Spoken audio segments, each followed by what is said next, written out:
各位观众，大家好，欢迎收看国际焦点访谈，我是于文琪。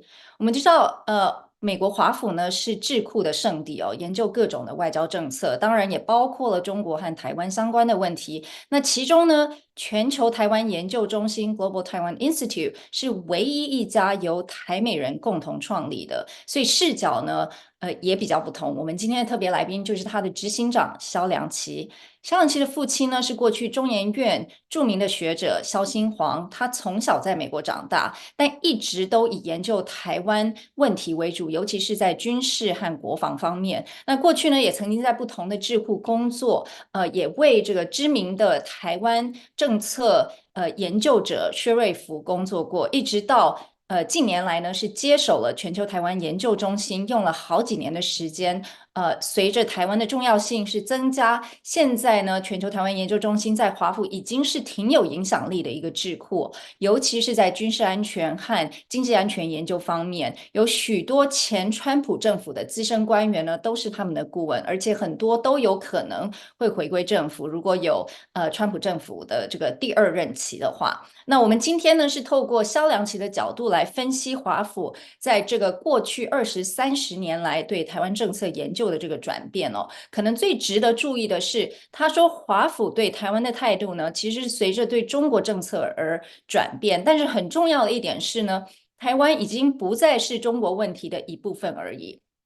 而是台湾的价值和地位已经被独立来看待，那这当然跟许多年来呢从事这个草根运动的台美人族群也有相关哦，当然也是跟这个国际情势变化也有相关。那另外还有一个很值得一提的，就是许多人呢认为共和党一般来说呢是对台湾比较支持，但其实呢萧良其并不以为然哦，他说两党对台湾的支持其实跟国家利益是息息相关的，尤其是过去8年来，不管是共和党或是民主党哦，对台湾的支持都日益的增加，可能从细节看来会不太一样。譬如说，共和党是比较重视国防安全，那民主党呢是比较重视民主人权的价值，那所以呢，他们表现出来的支持方式就比较不同，譬如说共和党会比较大声支持台湾，那民主党是比较小声默默的支持，那这跟两党其实在外交政策的执行风格是一般的，是一致的哦。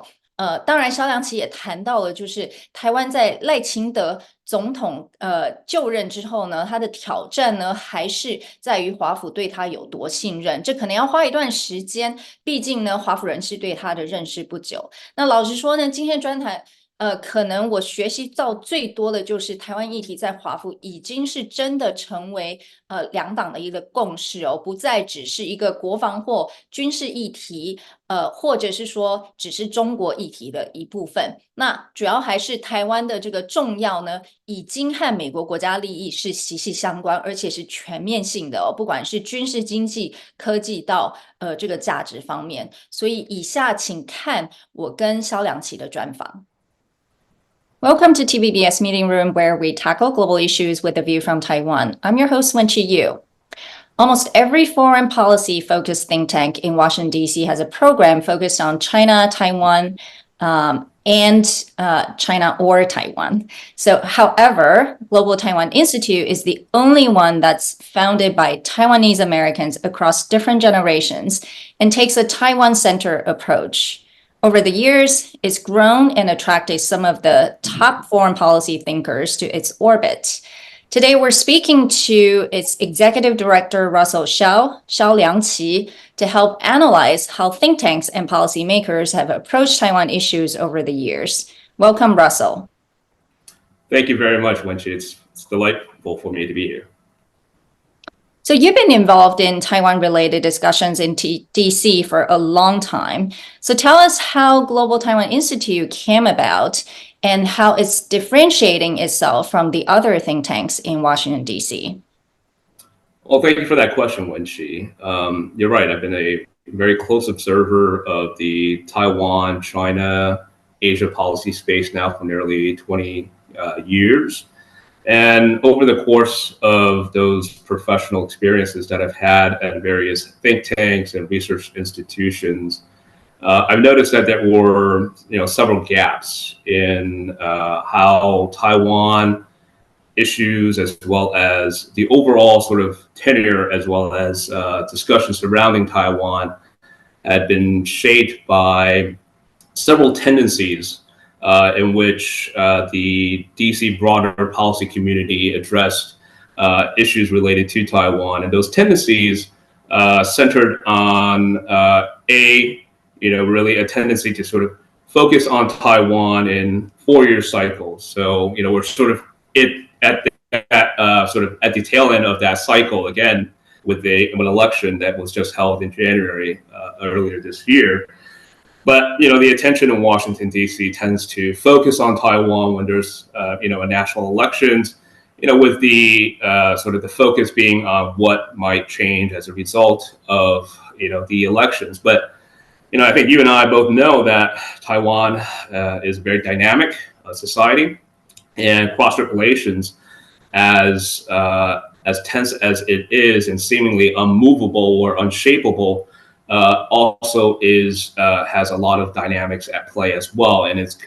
And that tendency to really only focus on Taiwan and 4-year cycle really presents a large gap in people's understanding about Taiwan when you try to sort of consume all the developments that are occurring within Taiwan and around Taiwan in those 4-year cycles. The other tendency is to treat Taiwan policy as a subset of a China policy. Now, I think that has changed over the course of the last decade, I would add.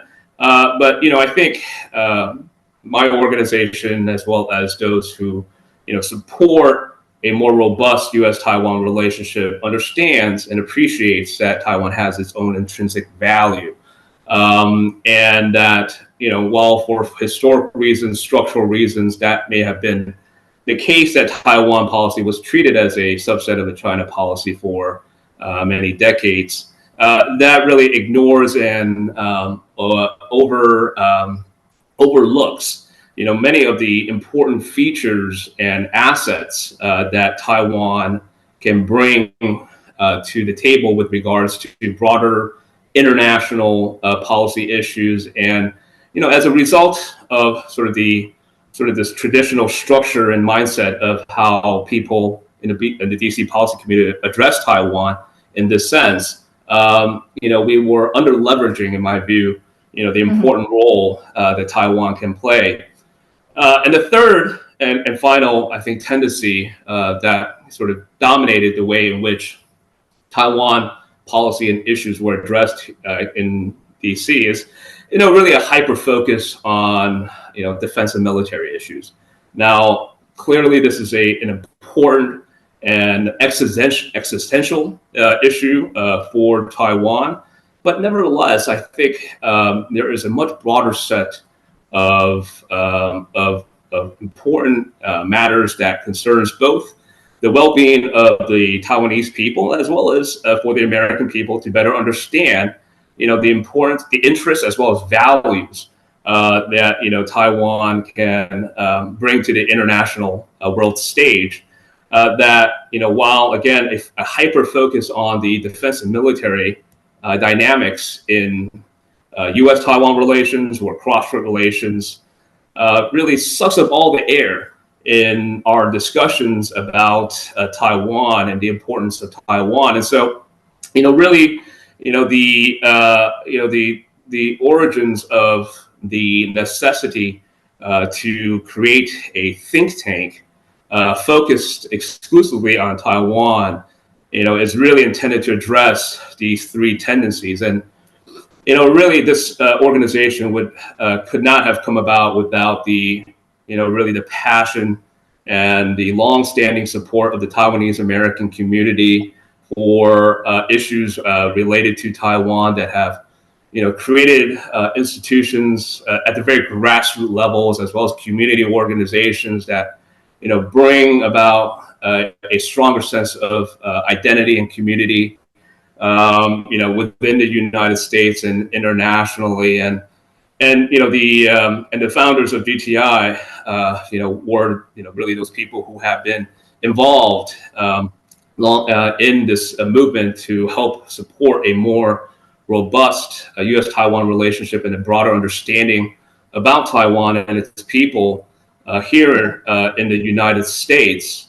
And I think, the idea is that, we really want to be able to, cultivate a new generation of, of advocates, of supporters, of intellectuals, who have a broader understanding and an appreciation for Taiwan and the role that Taiwan can play in the broader policy discussions here in the United States. Well, that was a really, really good and rich, I would say, summary of the thinking, even though, it's decades of work, obviously, and understanding. I wanted to specifically follow up on a few points that you mentioned, in particular, sort of the changing focus of Taiwan issue from sort of the very original, is always putting Taiwan as a subset of the broader China issues. If we look at the government structure, if we look at all the programs, how they're organized, is still in most think tanks is part of the China program. And so what do you think is driving those changes, right? It seems that DC is more receptive to the idea of discussing Taiwan as a standalone issue. As you mentioned, GTI was founded in 2016. Do you think the timing with, the Trump administration played a role? And then second, obviously, economic security has become a major tension point between U.S. and China, and therefore, Taiwan's technology, semiconductors, etc., also now is getting more attention. Do you think these are sort of the two driving forces, or are we missing something else? You're exactly right, Wenxie. I mean, I think just going back to your earlier sort of point about the structure of how Taiwan issues are addressed by think tanks and research institutions is that, they tend to, function as a subset of a broader sort of China approach or policy shop. And, and that's reflected both not only in terms of the departments or institutions that have China programs and Taiwan is a subset of within those programs, but also in personnel, right? In terms of whether or not, even when there are researchers in those shops that have the Taiwan portfolio, they are spending the majority of their time, focused on China-related research, and and really a marginal amount of time comparatively with regards focusing just on Taiwan. And so, I think one of our competitive differentiators here at GTI is that, our researchers, our affiliates, our programs, are really focused Taiwan-centered and really intended to be able to really focus on Taiwan entirely. Certainly, its relationship with the People's Republic of China, is an important element of that, but it is not the defining element of that. And so I think that's a key point that I like to add. With regards to the changes in how Taiwan is addressed and talked about here in Washington, D.C. I really do think that there's been a profound change over the last 2 decades in perceptions about Taiwan here in the United States. This is reflected, I think, both in terms of the approach that you also underscored in how the U.S. Policy community addressed Taiwan as a standalone issue, or beginning to do so. And I think this is a function of, at least two key variables, right? The one of which is a growing awareness, within the American public about Taiwan. And this growing awareness is both comes from an understanding of the importance of the strategic value, of Taiwan's democracy, as well as its strategic value in a more broader geostrategic sense. This is also related in part to the concerns also within the United States with regards to the PRC's threats to Taiwan, but not only to Taiwan, but the broader Western Pacific as well, to U.S. allies and like-minded partners, and also the threats that it poses to the homeland of the United States. And I think this broader understanding that, the intentions and the capabilities that the People's Republic of China has been developing as not only addressing, it's not only focused on Taiwan, it extends beyond Taiwan, I think, contributes to a broader understanding about the importance of Taiwan, not only to, of course, the protection of democratic values, but the broader geostrategic interests that stems from an understanding of the key role that Taiwan plays in the high technology supply chain, for one, the economic vibrancy of Taiwan and the dynamic U.S.-Taiwan trade relationship. Oftentimes people forget the fact that Taiwan is, the ninth or eighth, largest trading partner of the United States.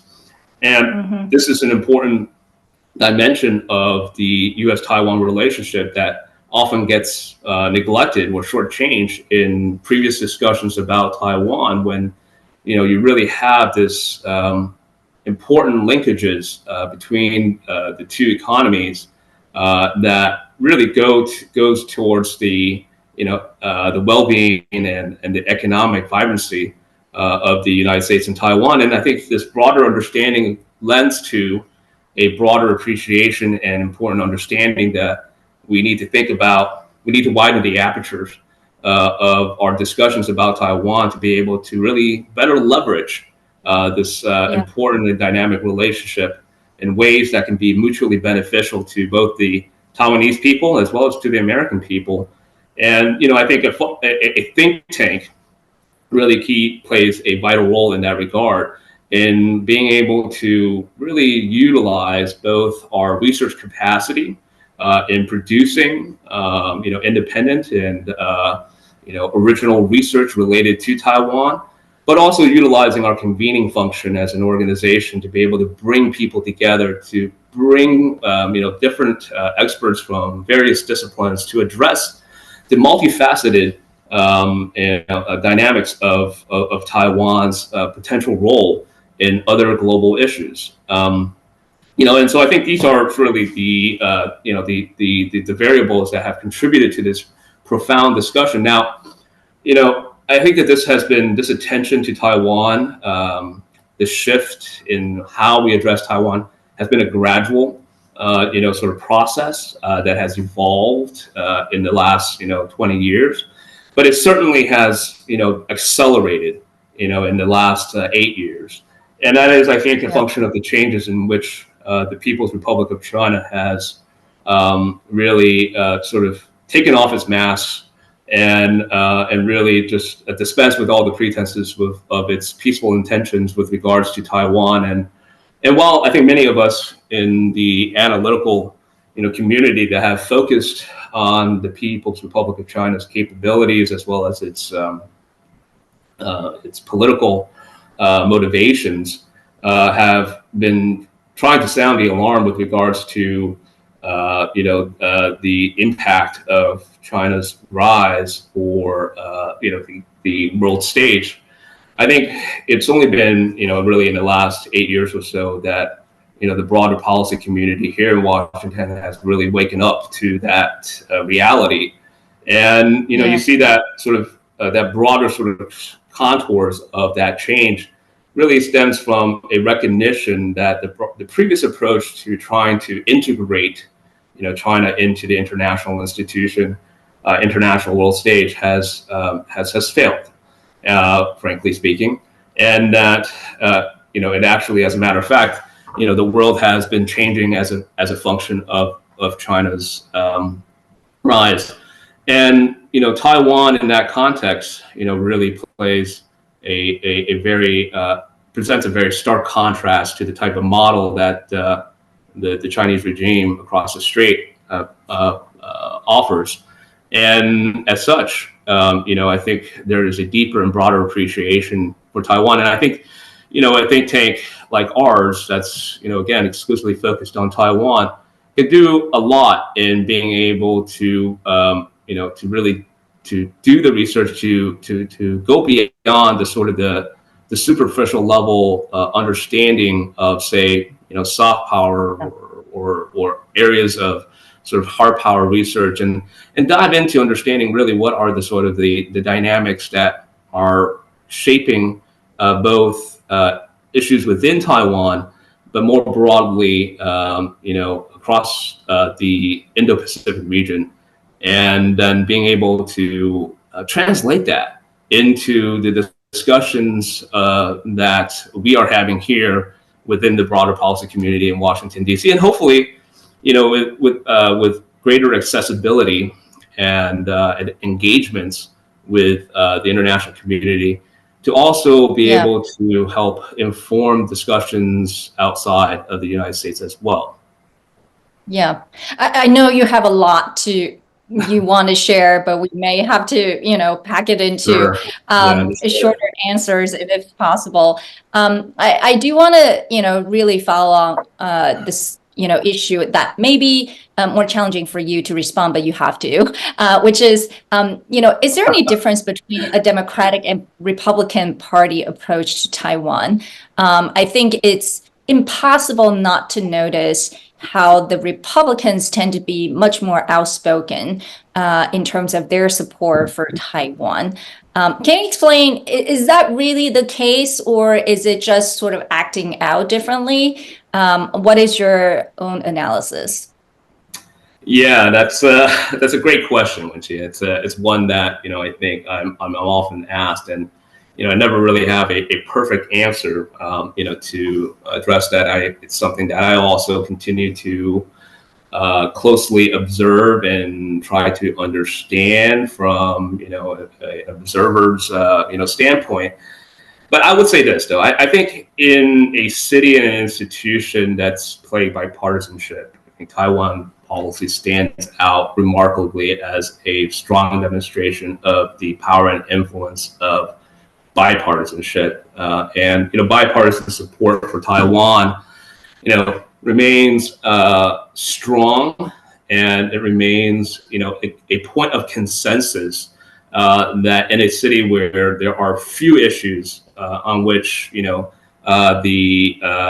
different political parties can agree on, support for Taiwan is certainly not one of them, right? And so that is a really important feature that cannot be overlooked in how the different political parties address Taiwan issues. Now, that being said, I think that there are some nuances and some observable differences in terms of how different administrations, for instance, different Republican or Democratic administrations have approached issues related to Taiwan, and that I think stems from a function of its broader sort of approaches to foreign policy issues. And so on the one hand, I think, the Republicans tend to have a stronger emphasis on defense and security issues and support for Taiwan in those regards.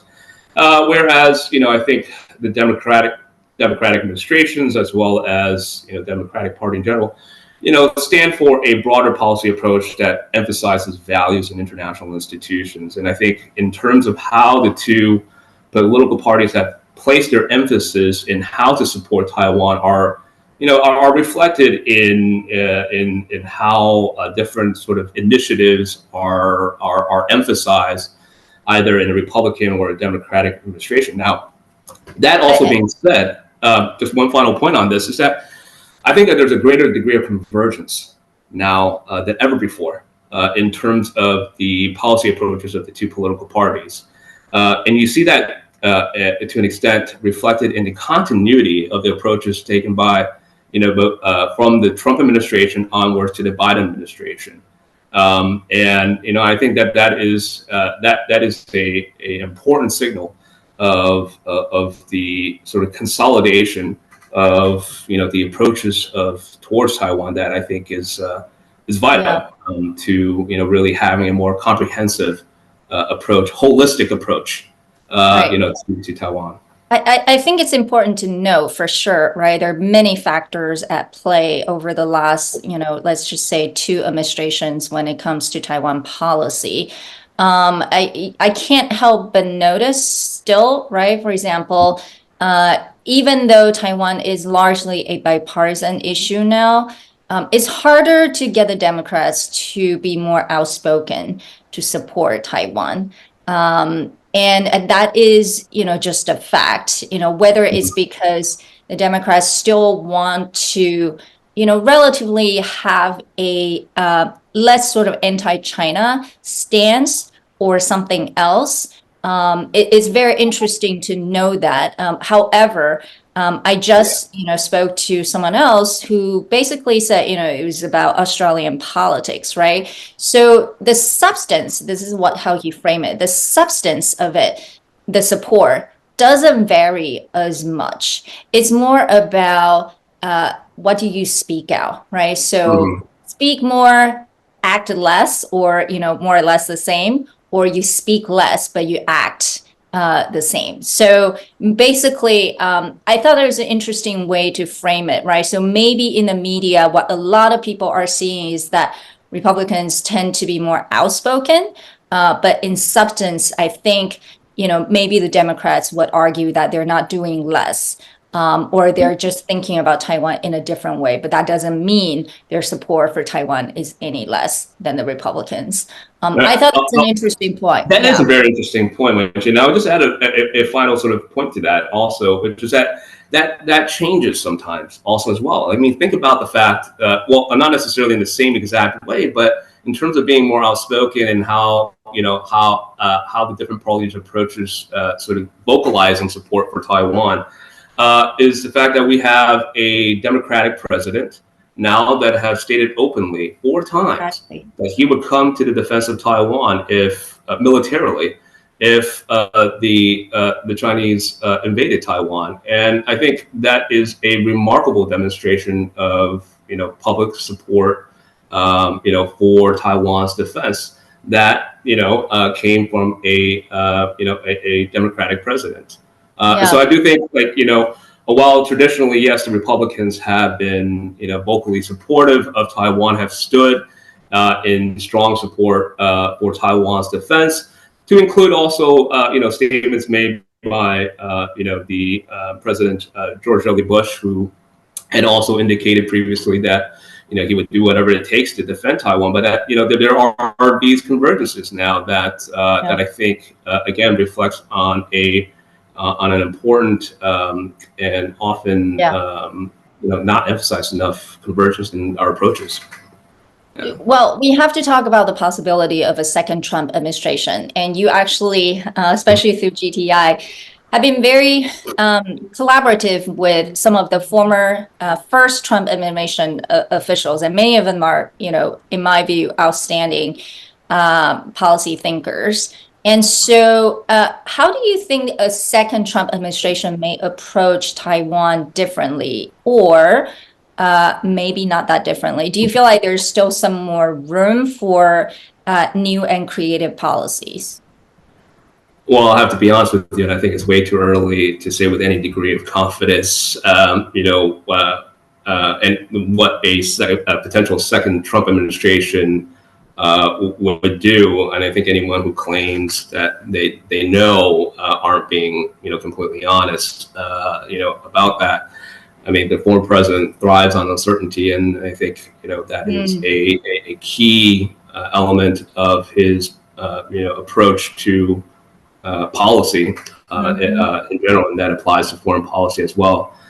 I do think it's important to be if there were to be a second Trump administration, to really focus less about what he says and more about what he does and what his administration, and more importantly, what his administration officials do. And I think you're right. Whatever one may think about President Trump's own views with regards to Taiwan, and he hasn't expressed many of those views publicly, with regards to Taiwan. His administration, his former administration was staffed with a lot of, really, I think, really important and smart policy people that took and then ultimately made the right call in terms of strengthening ties with Taiwan.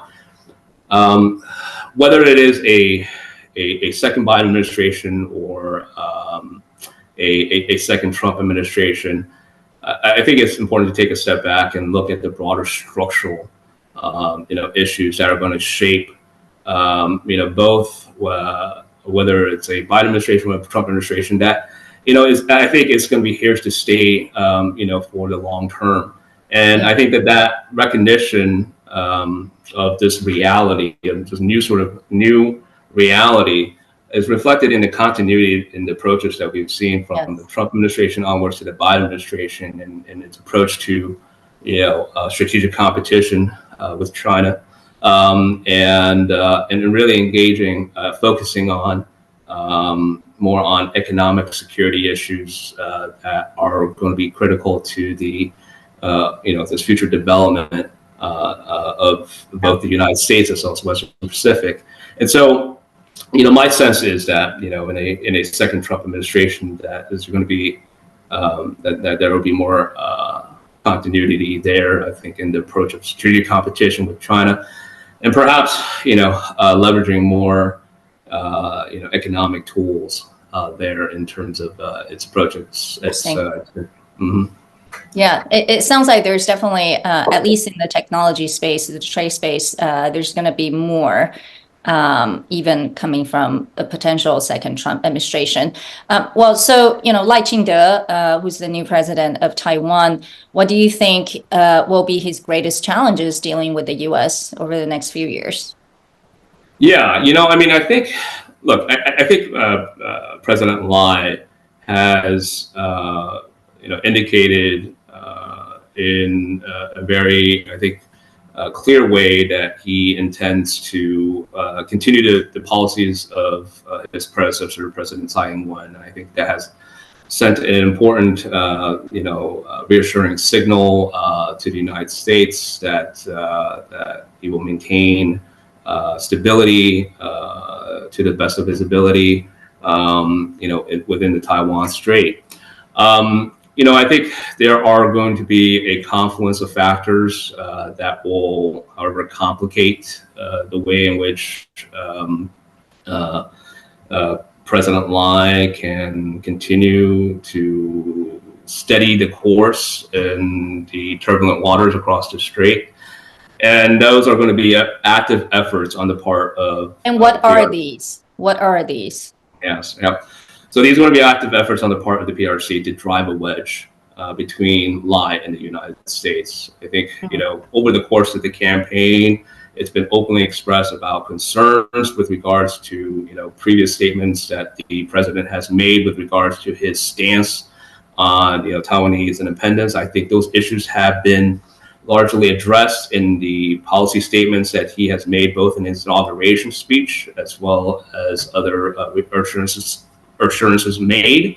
However, I think the Chinese Communist Party will continue a comprehensive propaganda and political warfare campaign to drive a wedge between both the United States and Taiwan by also working with actors within the United States who are also now, some of which are calling for the need for sending greater assurances to Beijing in order to, calm the waters of Taiwan Strait. I think ignoring the reality that the onus is really on Beijing, in terms of the destabilizing actions that it has taken against Taiwan. I think you can say it is, Beijing driving the wedge, but I don't think it's fair to say that, Washington, D.C. also still a lot of people have questions about Lai Ching-te. I mean, partially just because, they haven't known him for a while, right? If you remember, even Tsai Ing-wen, it took them a long time